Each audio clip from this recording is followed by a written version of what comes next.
So the streets are talking, Victor. Hey, Get him, daddy. don't you walk on me.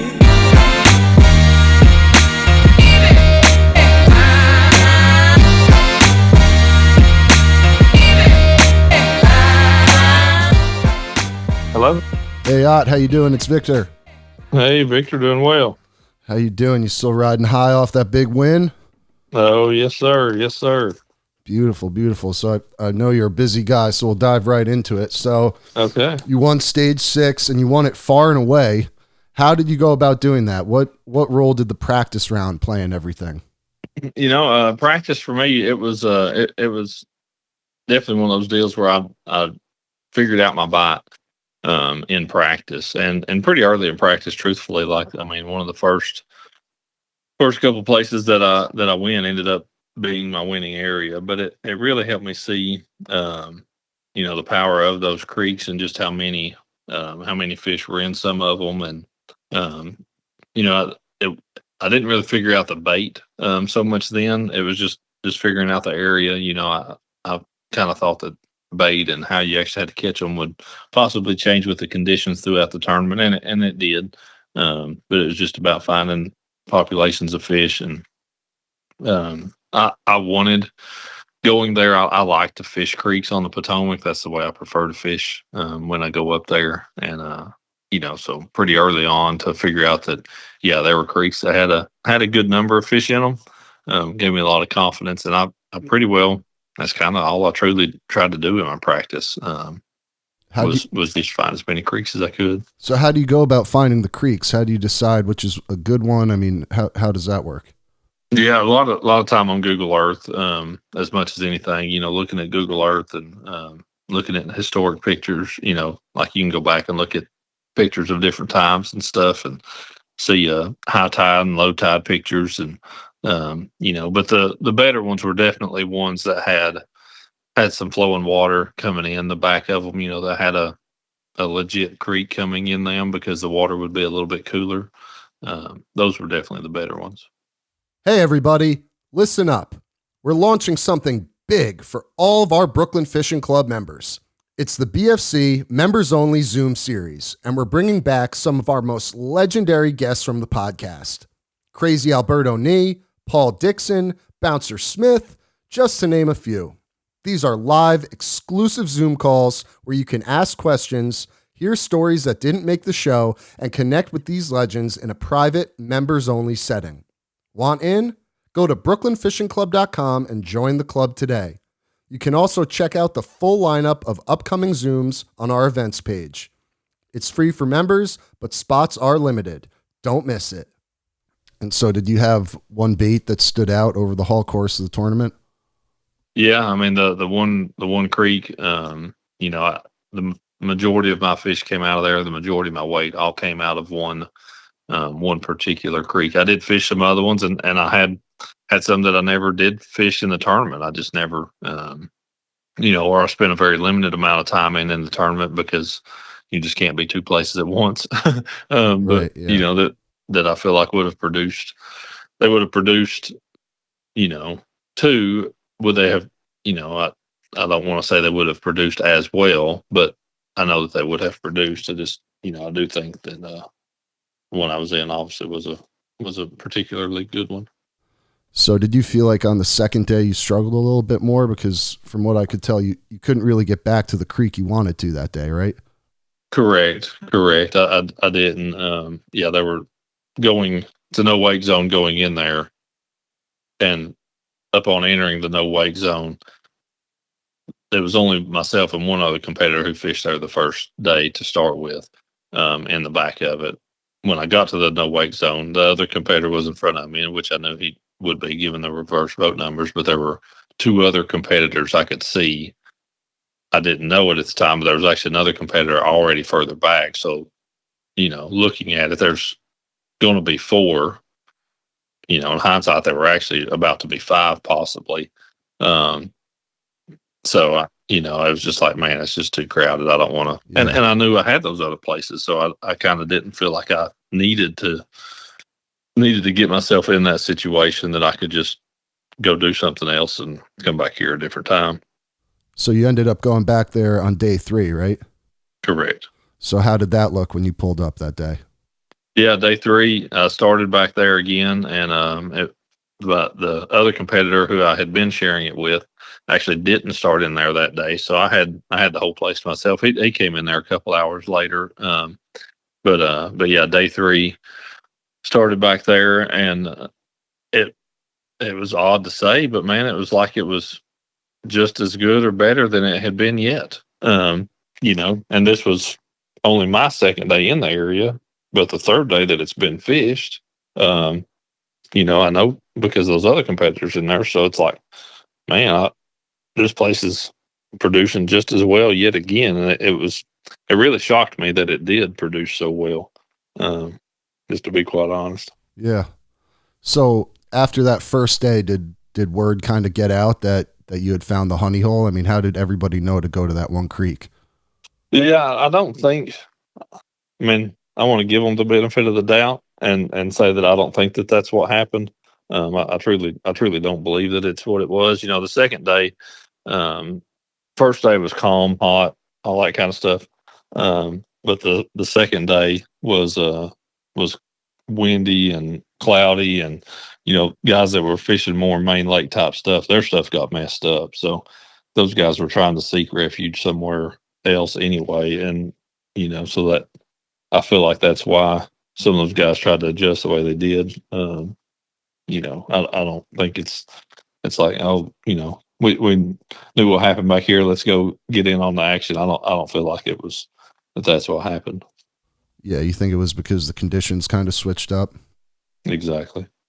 So speaking of that, that was one of my questions was how do you adjust to major weather changes during a tournament? It's something that you always have to deal with, and sometimes it can play into your favor, and other times it certainly can work against you. I think part of the weather really worked into my favor. That major heat we had before we got there, in our official practice, our off day, our first day of the tournament, it was extreme heat. Upper 90s, high humidity. The water temperatures just kept climbing and kept climbing. I think those conditions sent fish to those creeks because of the cooler water. And then the fact that we got a bunch of rain after the first day and some more rain on the second day put a big influx of water coming in those creeks, and that in itself pulled more fish into those areas. So I think it was what I wanted to do anyway, but the weather conditions played right into my hand. As far as what was going on to make that not just be a top 20 or top 10 pattern, to turn that into a winning type deal. Yeah. So how much of your strategy would you say is instinct versus having a game plan? Probably 50-50, somewhere in there. Because you can have a strategy going in, and you can look at it and say, this is what I think will happen and what I hope happens. But then you've also, the instinct comes in actually day of getting out there and, seeing the conditions and being like, this has changed. I need to drop this right now. And, the instinct becomes the day of, or minute by minute kind of adjustments, where the game plan is the big picture. You're looking at it, before you get there or before the day ever gets started of what you got in mind you want to do. Yeah. And I do. I think it's part of it's 50-50, because sometimes that game plan, you might know that, hey, it's not going to be, right out of the gate just blistering. You've got to lock in and stick with it and know that it's going to happen at some point. Right. Yeah. So let me just circle back to one of my earlier questions I didn't ask. So how did this become a profession for you? Was this always something you wanted to do? How did you flip it from a hobby into something that you could actually make a good living off of? Yeah, for me, I started fishing tournaments when I fished my first one with my dad when I was 9 years old, and just something that I love to do. I love being outdoors. I loved competition. I was not built for any other traditional sports. I was the smallest, youngest kid in my class, and I was uncoordinated. so so that made for a terrible combination for traditional sports and trying to be competitive at anything. So when we went fishing, and my dad wasn't a tournament fisherman, just it was a way that I could, you know, something I could do and try to be competitive at, and yeah, all the rest of the factors really didn't matter. And it was probably when I was 12 that my love for it was as strong as it could possibly be. I mean, there's not many 12-year-olds that lived and breathed bass fishing, like I did at 12 years old. So, I knew early on it's something I wanted to do, and just working my way up a step at a time as God opened doors, and, trying to, trying to do as much as I could, as quick as I could. Uh, but yeah, and then, for me, it's my faith's a big part of it. And I came to realize, the older I got, that it was a way that I could give God glory for something, that the ability that he has given me and the desire that he's given me in it, and a way to be able to hopefully make him known through fishing. Yeah. Yeah. So how big of a role has your dad played in your life with fishing? Oh, I mean, a huge role. He was able to retire when I was pretty young, and I've got a brother that's a couple years older, and then a brother that's a lot older. But we traveled a lot fishing. We got to go to a lot of cool places, and get to spend a lot of time on the water at a young age, and going to different places. And we fished a lot of tournaments together, and he traveled with me starting off when I first started traveling fishing, semi-pro stuff and professional stuff. And big role in it. That's beautiful. When would you say you won your first like real tournament where you brought home some money? Yeah. And the first big money win of any kind, it was in a team tournament championship. A good friend of mine, Jason Nichols is his name. We won a boat together. And that was the first big lick. I mean, I think we sold it for $27,000, so we each got 12 or 14,000, whatever it was, out of that sale. That was the first big lick I ever made, fishing it. And that was my one semester of college. Oh, okay. Nice. So I was 18. I was 18 when we did that. And this is before college bass fishing, right? Oh yeah. No college bass fishing. Yeah, now there's it actually was it was barely getting. I think there was a team in Illinois or something. It was kind of barely getting started, but yeah, it wasn't a legit thing like it is now. What would you say has been your most important win to date, and why? Definitely the Classic, Bassmaster Classic in 2019. And what went into that win? How did that one play out?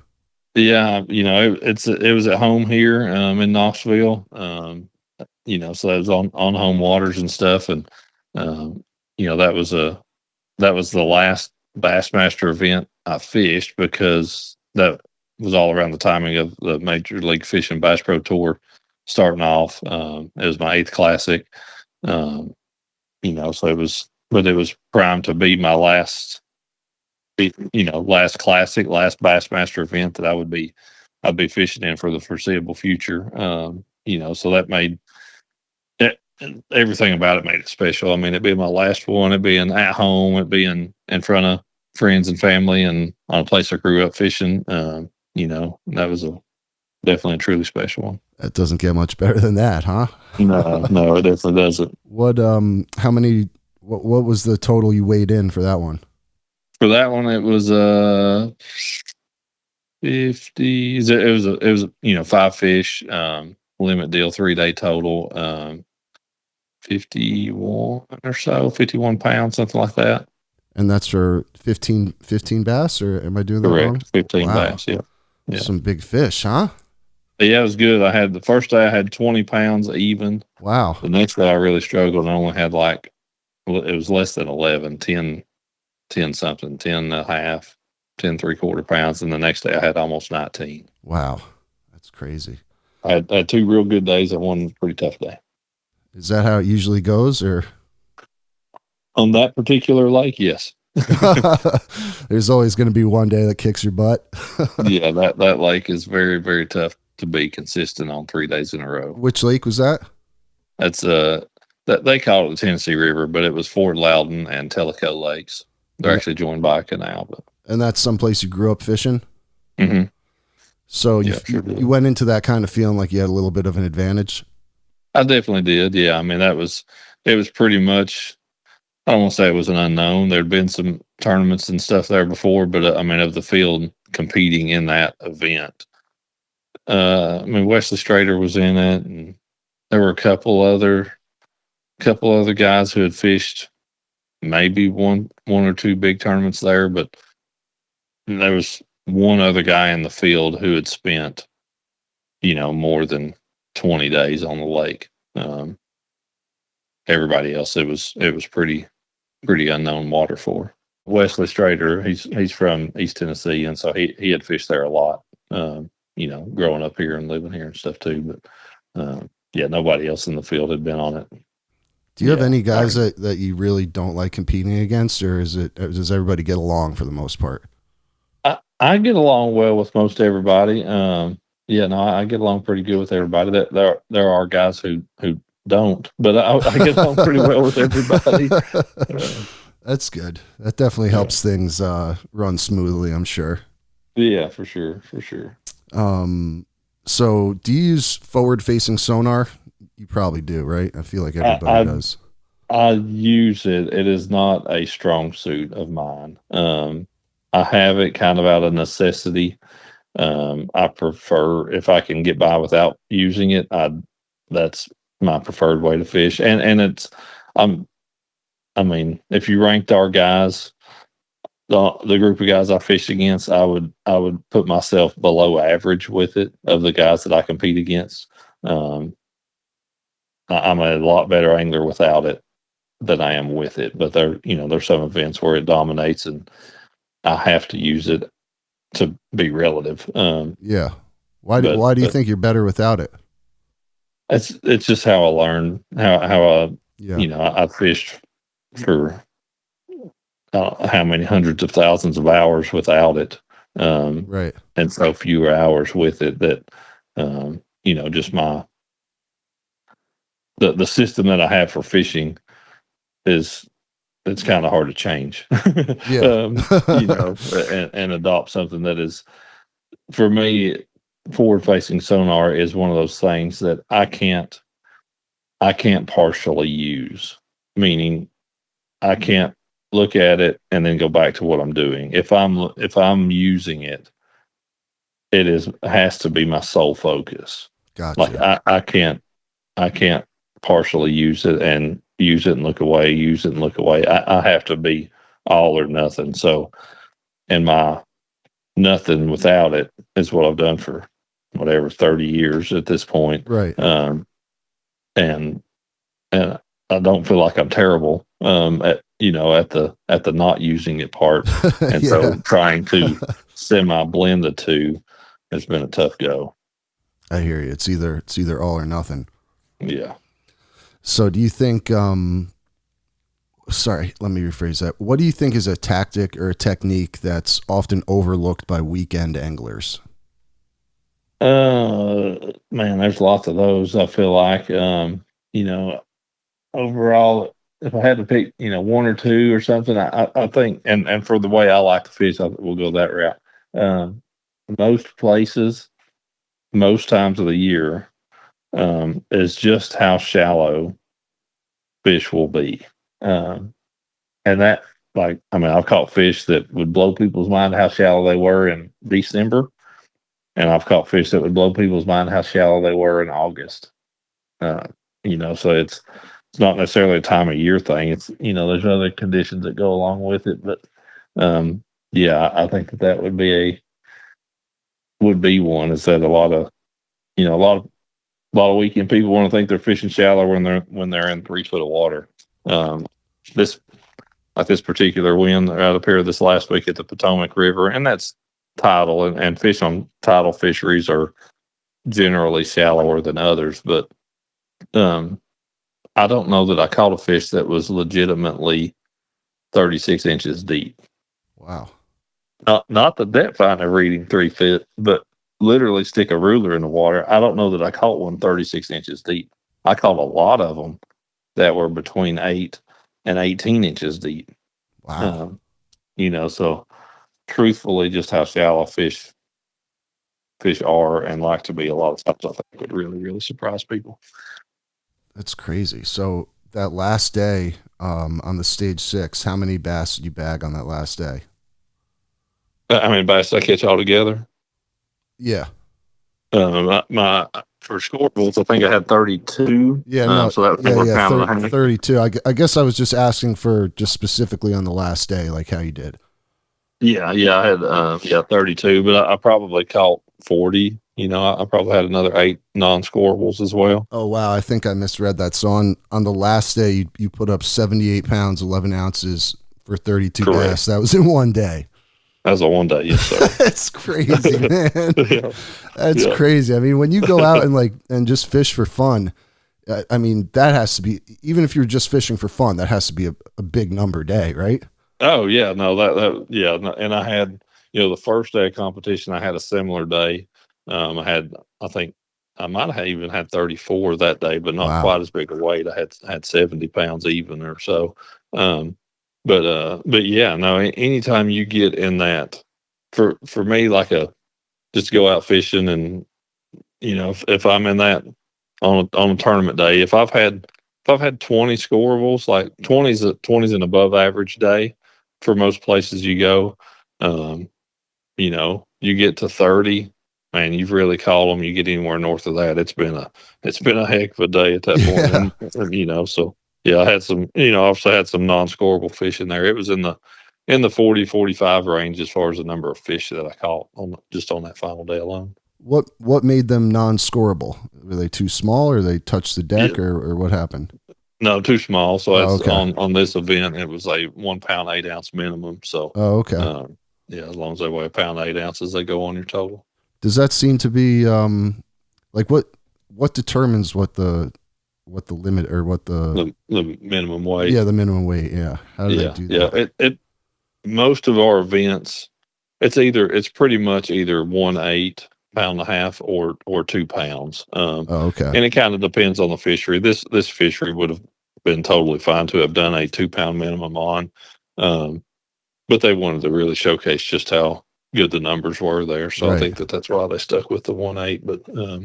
But yeah, it's really, it's kind of left up to the league and stuff that they determine, what the fishery can withstand and those kind of things. Yeah.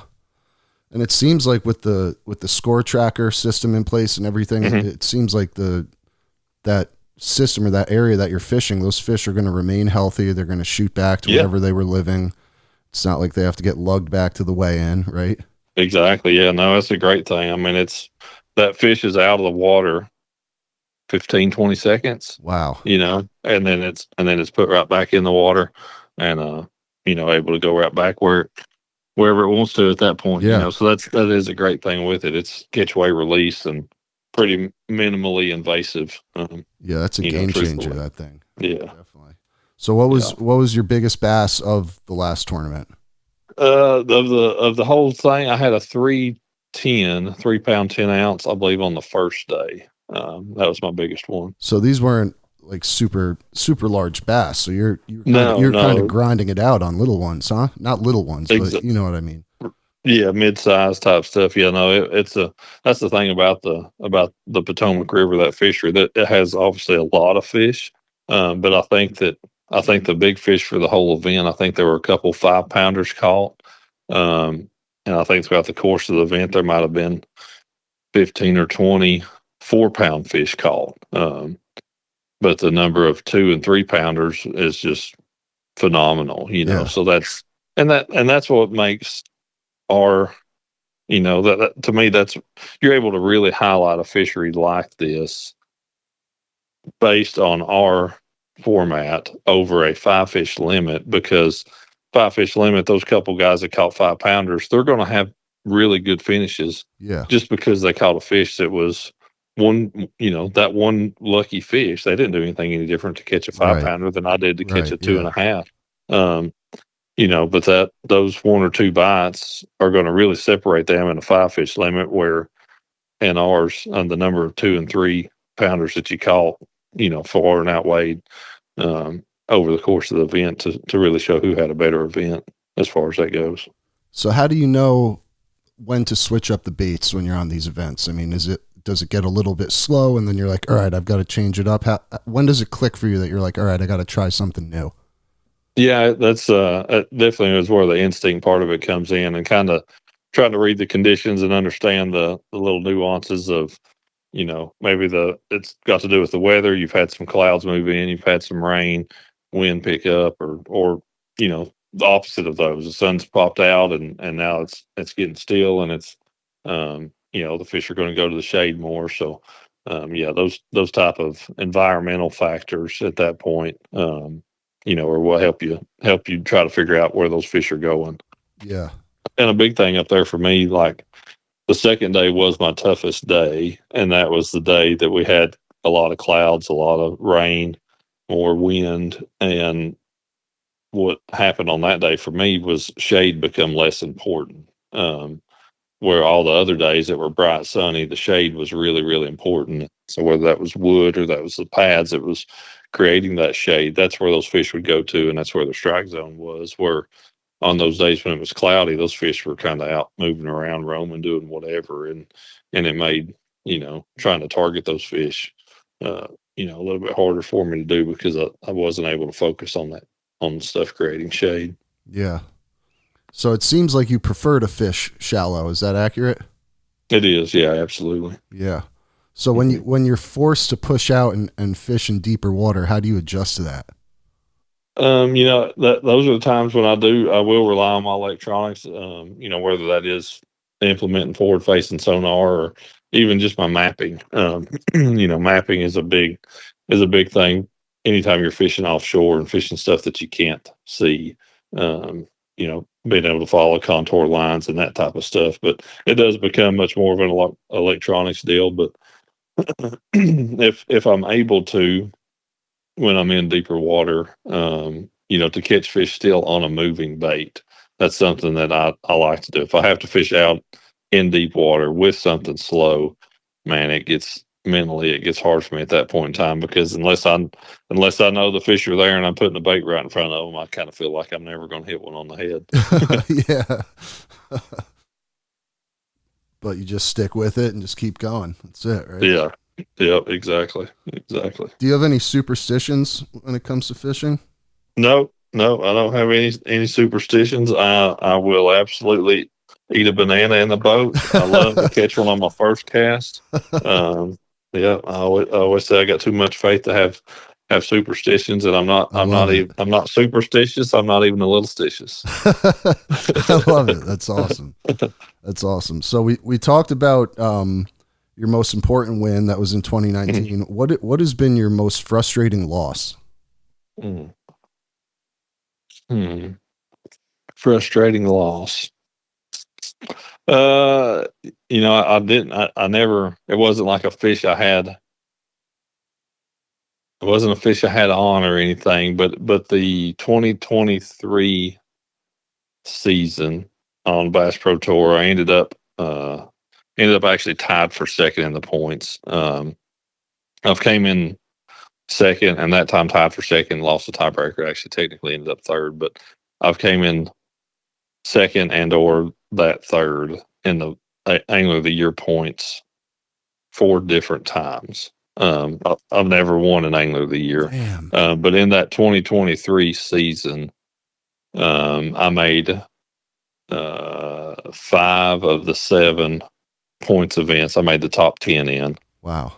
One of those events I didn't make the top 10 in. I finished like 20 something, so I still had a good event in that one. The other one I finished 60th place in. I mean, if I'd have finished 50th place in that one, I win the points.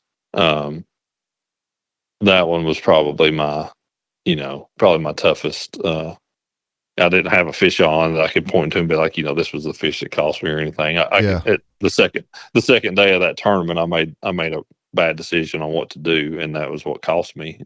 What happened there?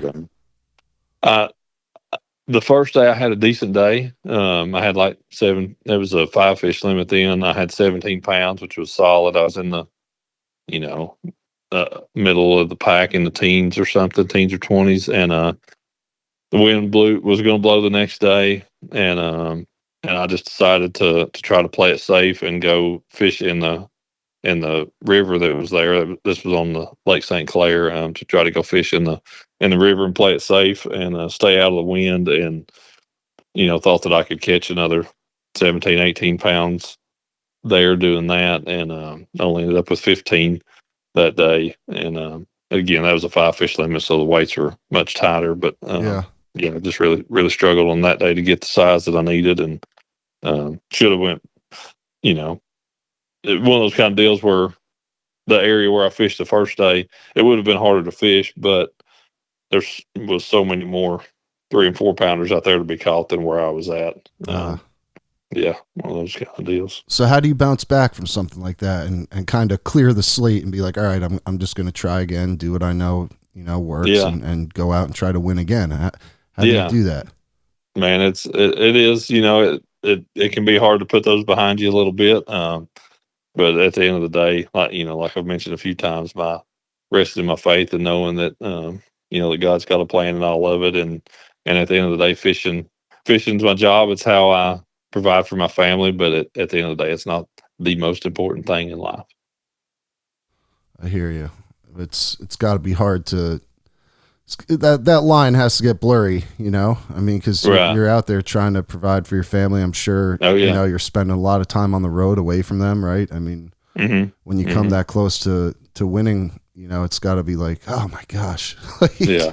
No, it definitely is. And it being, that was the third time on Major League Fishing that I had finished second. So. And each of the other times, like I could point to one particular event where one day cost me. So, oh man, it's always good, and that's the way it is. I mean, for whoever came in second, there was one decision. Right. There was one decision that cost it.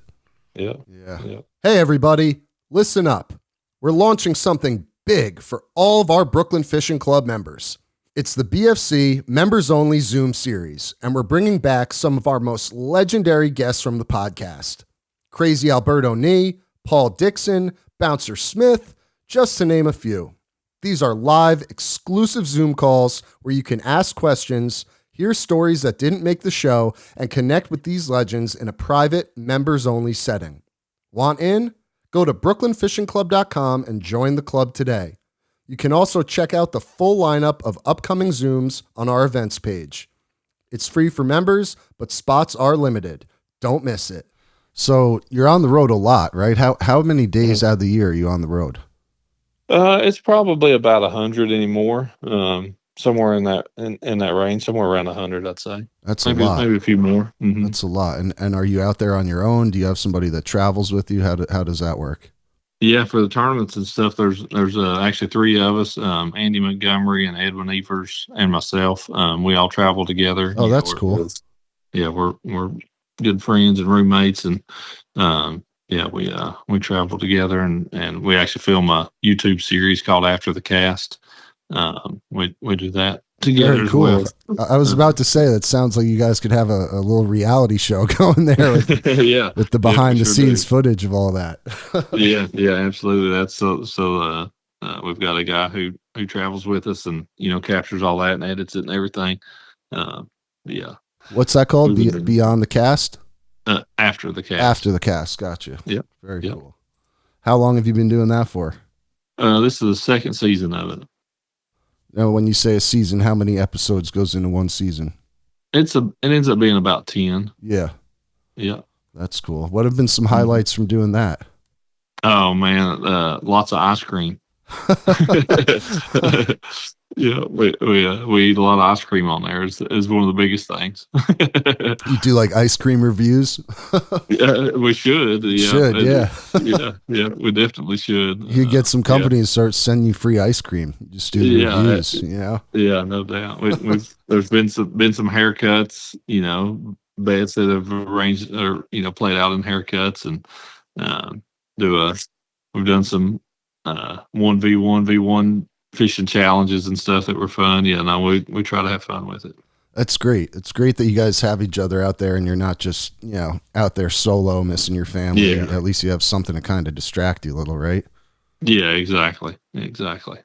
So besides filming that and having your buddies there with you, how else do you stay grounded while you're juggling all the traveling and the fishing? How do you just keep it going like that? Yeah, just for a lot of it, once you're gone and you're at the tournament, I mean, man, it's you're focused on the job at hand as much as anything. That's certainly a big part of it. Just staying focused on the task at hand and trying to get through each day, figure out the bite, and have the best tournament you can. Right. So there isn't that much downtime to sit and think about like what the kids are doing, what the wife is doing. Like you're laser focused. Yeah, pretty much. I mean, you're definitely locked in on trying to, but that echoes back to that. I mean, because I've got a great family who supports me, in what I do and everything, and having them be that understanding, and a wife who's very supportive of it and takes care of all that stuff while I'm gone. So that's where they get the praise in that, because that. They know why I'm gone. I'm not just going on a relaxing fishing trip, kicked up and waiting on a bobber to go down. I was about to say, go drop a bobber and just sit back in the lawn chair. Right. High stakes, very anxious, I'm sure. Exactly. So, yeah. Do you have anything that you do when you're not fishing besides hanging out with the family? Like, do you have like a favorite hobby or anything? I like to go fishing. I knew you were going to say that. Yeah. No, I do. I mean, I do. That's our oldest daughter, Abby. She's 18, just graduated high school, and then we've got twins that are boy and girl twins that are 14. And my son likes to fish pretty good, and we'll fish some local tournaments at home. But he and I do a decent amount of hunting together. In springtime, we turkey hunt, and we'll duck hunt and stuff in the winter time. So doing some other outdoor stuff, hunting and still fishing together too. So it's, if I'm not mistaken, it's probably something like you're out there for over 100 days a year, you're grinding, but you probably get a good chunk of time, right? Not a good chunk, but some time in between each tournament to kind of go home, see the family. I mean, how does that work? Am I accurate with that, or? Yeah, no, you definitely are. And the other stuff that fills your time are our sponsor events and, sponsor engagements. And, if there's media events and, maybe requirements for, going to this or that. And like we've got ICAST, which is a big fishing trade show we've got here in a couple of weeks coming up. So, so this time of year, like right now, since the last tournament, I was home a couple of weeks, had this tournament, I'm home a couple of weeks, and we have ICAST, and I'm home a couple of weeks, and we have a tournament, and then I'm home a couple of weeks, and I've got another trip, so it's nice. It's kind of, that's the way it goes a lot of times, is that you've got those gone a week, home a week or two, gone a week, home a week or two. That seems pretty good though, right? I mean, yeah. In the grand scheme of things, it's definitely. It's when you're gone, you're gone, but when you're home, you're home. And that's kind of the trade off to it. So when you're home, how much are you going out and practicing fishing? Is that something that you're doing every day still, or? No, definitely not. I mean, it's and when the fishing that I do at home is, we actually live on a small river, and so the fishing that I do at home is what I'd call fun fishing. Like, it's really not. I don't want to say it's not relevant to what I do for most of the tournaments and stuff, because some of it could still apply. And I mean, the way I love to fish at home is kind of how I ended up fishing in this last tournament, and some of the stuff that I've learned doing that is how I help me win this last one. But most of the fishing I do at home is river fishing and out of a jet boat, and it's just, it's fun, enjoyable. Am I necessarily perfecting my craft and learning something that's going to help me win the next tournament? Probably not. But it's enjoyable time to spend out on the water with my wife or with our kids, and just fun fishing. So do you feel like at this point you still need to put in as much practice as you used to, or do you feel like you're seasoned, you know exactly what to do? I mean, or is there room for improvement, I guess? No, there's absolutely still room for improvement. And like you'd asked about forward facing sonar earlier, that's a place I still have a lot of room to improve. I mean, it truly is. And that's a place that I have, when it applies where I live, it doesn't. Some regions of the country, forward facing sonar is more prevalent, and it dominates more, or it is just more applicable than others. It works where I live at times of the year. It doesn't always, but during those times of the year when it does apply more, that's something I've tried to get better at. In the off season, in between tournaments and that kind of stuff, I've tried to, make a point to up my game in that regard, in those, and for that particular skill set, I guess you could say. Yeah. So where do you go to practice that? Because are you doing that in the same area that you're fun fishing, or do you have like a lake that you go to and actually put in practice hours? Yeah, more of the lakes around here. Okay. More of the lakes is where that is. Mm-hmm. Do you have any lakes around you that you would consider really tough to fish? Our lakes in East Tennessee they're kind of mid, mid type stuff. They're not. There's definitely places that are a lot worse, and there are places that are a lot better. Like we've got decent fisheries around here in East Tennessee. Like Douglas Lake is close by, and it's a pretty good fishery. It's got a good numbers of fish. It doesn't have a lot of real big ones like it used to, but it has good numbers. Fort Loudon, Tellico, where I'd won the classic at, it has decent size fish, but not a lot of them. Cherokee Lake is the worst one right now. It doesn't have a lot of either size or numbers. Okay. And then Norris Lake is another lake that's close by. It's decent as well at times. Certain seasons of the year. So we've got decent fisheries around here, is the way I would put it. That's good. So you've got some good spots of practice. Mm-hmm. So I know you've mentioned your faith in God. Mm-hmm. Besides that, how do you manage the pressure that comes with being a high profile professional in a sport that never slows down?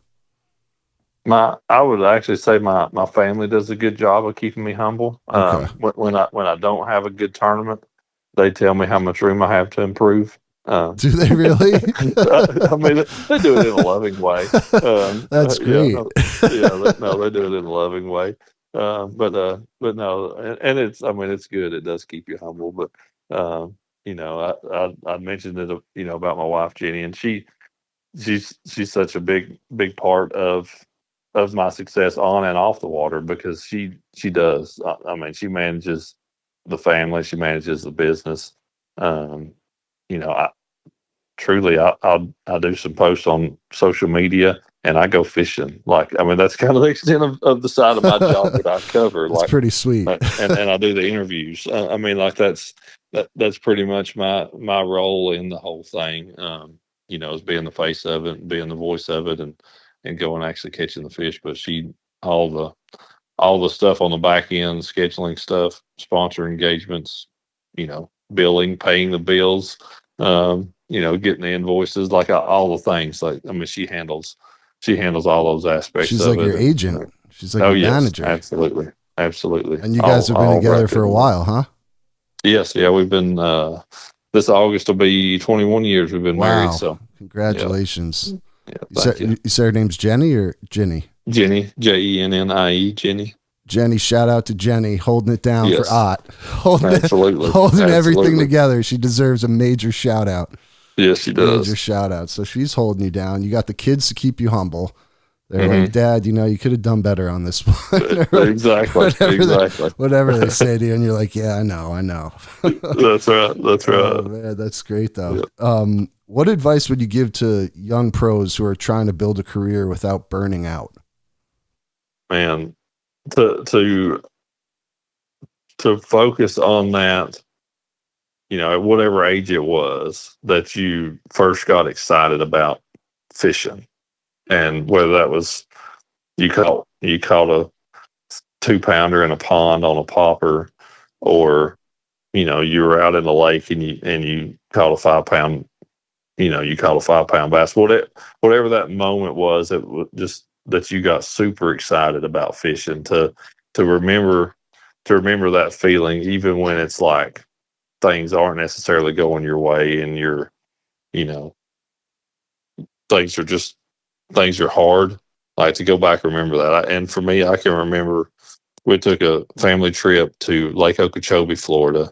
Had growing up, we'd watched Roland Martin's TV show, and it's like, man, it just looked like the coolest place on earth. I'm from the hills of East Tennessee. Like, we've got deeper, fairly clear lakes and stuff around here, and this is like you're in the swamp, And so we go down there and we hire a guide, and it's basically dark, and we're running down this thing, and it's these giant cypress trees with Spanish moss hanging on them. And then we go down, we turn out, and we go out this cut, and before you know it, we're in this boat trail, and we're running through the cattails. It's as wide as the boat, and there's lily pads everywhere, and we're just running down this thing, and then all of a sudden he stops, and he tells us to throw out this trail in front of us, and we start catching all these fish. Like, just that whole experience of it, of so much unknown,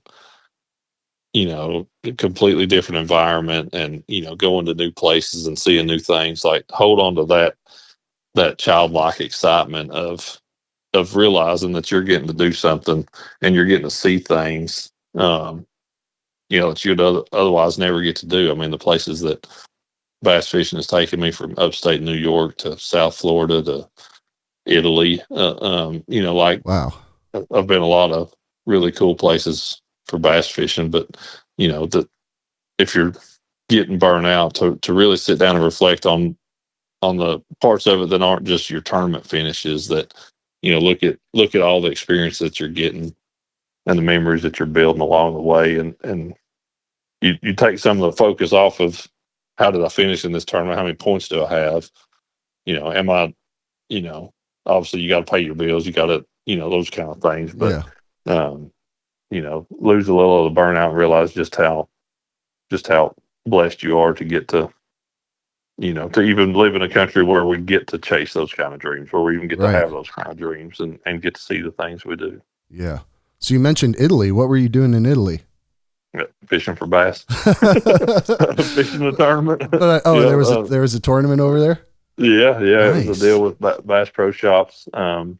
Was a partner of it at that point in time, and I've been sponsored by Bass Pro for a long time, and it was a deal that they were sponsoring, being a part of, and got to go over there and actually fish for largemouth bass in Italy. That is so cool. Do you get to bring the family with you?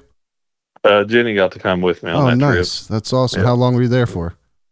We were there about a week. That's beautiful. Yeah. How'd you do? We came in fourth. Nice. There were 30 or 40 teams in it, something like that. It was a team event. I fished with the guy who worked for Bass Pro. We came in fourth, but it was kind of an international deal. Like, there were some teams from Italy, some from Spain, some from France, some from Portugal. There were teams from all over Europe and maybe even Asia, possibly too. I don't remember for sure, but it was a kind of an international tournament type deal. Very cool. Do you remember what teams came in before you guys? It was an Italian team. I think the top couple might have been Italian teams, and maybe a German team, and then us, something like that. That's pretty possibly. Cool. Would you say that's one of the coolest places that the sport has taken you? Yeah, 100%. Wow, 100%. As of now, I'm supposed to go to South Africa this fall. Whoa, really? To go fish. Yeah, they got largemouth bass in South Africa. They got big ones over there. Really? Actually, yeah. That is so cool. Yeah. They got a whole fishery, huh? Yeah. Oh yeah. They've got lots of fisheries over there. Got lots of lakes, and they've got some big ones in some of them. Are those largemouth bass, are those native, or did we give them those? No. Yeah, they imported them at some point. Oh, okay. Mm-hmm. And now what? They have some lakes that are loaded with some monsters. Yeah. Yeah. It's it's really, well, especially I guess in some regions of it, I don't know exactly. I don't want to say if it's north or south, whichever part of the country that it is, but they have parts that their climate is more like Florida or Texas, where it helps to grow those fish really big. Yeah, Yeah, so they've got some big fish over there in places. that's really cool. Have you ever fished the west coast of the United States? I fished in California. Yeah. Fished one tournament over there, and fished in Arizona once as well. What lake did you do in California? We actually did the California Delta. Oh, cool. Cool. Mm-hmm. Yeah, because when I was talking to Joe, when I interviewed Joe, he was talking about how he wanted to, if it was up to him, like where he would want to see there be more events. And he was saying on the West Coast. Mm-hmm. I fished over in Lake Casitas. Okay. Beautiful lake. Yeah. It's very temperamental with the rising and falling of the water levels. Right.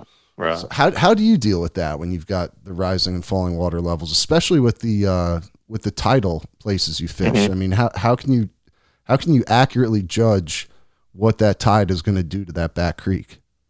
Yeah, it's that was obviously a big part of it there at the Potomac, and those fish are obviously used to it. I mean that's all they've ever experienced, and it does it every day of their life, twice a day. So the good thing is they're used to it, even though I'm not. So it's just figuring out what they're doing, and it really, so where I live in East Tennessee, our lakes fluctuate. That they fill them up in the spring, and then they'll hold them full throughout the summer, and then they draw them down in the fall for flood control. So we deal with rising and falling water here where I live, and it's funny, truthfully, how our fish adjust very quickly to it too. But those tidal fish, once you understand and kind of get over the mindset of, oh man, what are the fish going to do? Are they going to, again, it is all they know. It's done that their whole life since they were hatched. So it's nothing new to them. It's, and they then look, instead of looking at it as a challenge, look at it as an opportunity, and what it's doing for that bass, and the opportunities it's creating, and then just trying to use that to your advantage, and realizing that there's times at some tides that some areas are just not going to be good. Those areas that are vast, and it floods a big flat, those areas are going to be no good. But the areas that are more confined, where it can allow you, it can actually grant you access into places where you couldn't get on low tides. And that was what I was trying to do. I was trying to gain access into places that you otherwise wouldn't have been able to, because then you end up fishing for fish that don't see baits all the time. You're able to get to places where they can only see a bait for a couple hours a day. And so they're much more unpressured fish than the fish out, more towards the main lake or open water or whatever that, people are able to access 24/7. So just really trying to play it, looking at it more as an opportunity instead of a challenge, I think is a big part of it on a tidal fishery, or, any fishery like that when the water's rising or falling. Or anything in life. I mean, that's a great mindset to have, Yeah. Yeah. Yeah. So what does success look like to you outside of trophies and titles? Man, I mean, my family. I mean, looking at my family, looking at my faith, looking at those things. Those are my faith being number one in my life, my family being number two, and having a wife who puts up with me most of the time, and kids who are proud enough to call me their dad. That's me. That's success. Having parents that having parents that I'm very, very proud of and love very much. That's Beautiful. So what's next for you? What do you have coming up? Our ICAST, and then Stage 7 is our last regular season. Then we'll have some team events in the fall, and definitely got some more travel and more tournaments coming up. This fall it's actually shaping up to, I thought it was going to be a not busy fall, but it's shaping up to be a very busy fall as of now. So that's a good thing, though. Yep. That's good.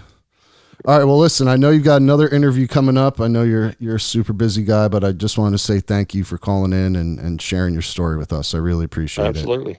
Yeah, I appreciate you having me on. And hopefully we can maybe do a part 2 in the future, and we'll catch up and see where you've gone since this episode. That sounds great. Thank you. Awesome. Thank you, Ott. Have a good rest of the day. Don't you walk Yes, you on too.